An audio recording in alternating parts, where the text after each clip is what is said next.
Following the Buddha's instructions, the Buddha clearly instructed Ananda that when he passed away, Ananda came to him and said, when you passed away, what must we do?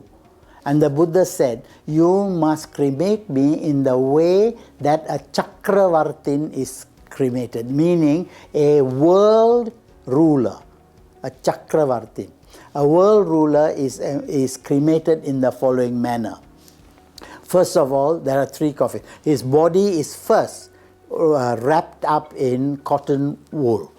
Body is completely wrapped up in cotton wool, put into a wooden coffin. And then that coffin is put into a bigger coffin, and finally is put into a iron coffin. Iron in those days, at the beginning of the Iron Age. So iron was a very valuable metal. Okay, so these were purple, and then the second coffin was covered with oil, was filled with oil. So the oil didn't touch the Buddha's body because there's another 3 coffins, you see. So the whole thing was set on fire. It is said that they tried to set fire to the Buddha's body, but the fire wouldn't start. The fire wouldn't start until Venerable Mahakasyapa, who was the most senior monk, after the Buddha at that time, because Venerable Sariputta and Moggallana had already passed away, and Venerable Ananda was not an Arahant yet. Okay, so Venerable Kasyapa was late in coming. As soon as he arrived, when he walked round the Buddha's coffin, the fire automatically started. Then the Buddha's relics were removed. When the Buddha's relics were removed, an argument arose between 8 kings who should get, each was claiming that he should get the relics, and they were going to go to war. But a Brahmin called Drona comes along and he says, you can't fight over the body of a man who taught you not to fight for 45 years.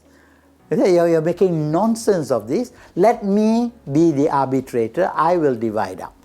So he divides up the relics into 8 parts. And he takes container that were left for himself. The story goes that these parts were taken to different parts of India by the different kings, obviously in northern India, and they were buried in stupas. All right? And later, after that, about 200 years after this event, Emperor Asoka comes along. He takes back all these relics, puts them together, divides them up into 84,000 parts, and distributes them all over India. Towards the end of the last century, some of these archaeologists went to Kapilavatthu, where the Buddha's relics were interned by his family. And they found a stupa with a container, and the container said, these are the Buddha's relics which were buried by his relatives. Right? And we have received them. They are to be found in Delhi Museum today. It is important to all Buddhists as a symbol of the great man who actually lived. And to us it has a lot of significance.